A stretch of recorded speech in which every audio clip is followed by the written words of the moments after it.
Early morning 5కి లేచి పిల్లల్ని చదివిస్తూ ఓ పక్క చపాతీ చేస్తున్నాను.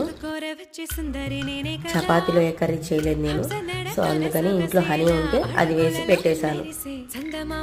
అసలు ఎర్లీ మార్నింగ్ ఎంత బిజీగా ఉంటుందో కదా, చాలా హడావుడిగా ఉంటుంది. ఇంట్లో పిల్లల్ని రెడీ చేయాలి, ఓ పక్క ర్యాండమ్గా ఇంట్లో అందరికి కావాల్సినవి చూసుకో.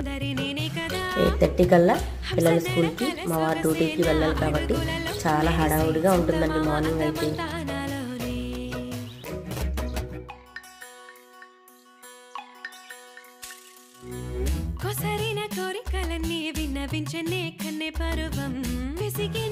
మళ్ళీ లంచ్ కూడా ప్రిపేర్ చేయాలి కాబట్టి ఆ రైస్ పెట్టేశాను.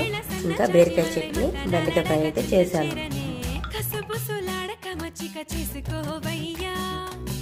చిటపట చూపొద్దు, అటు ఇటు పోవద్దు, నీకు మాత్రం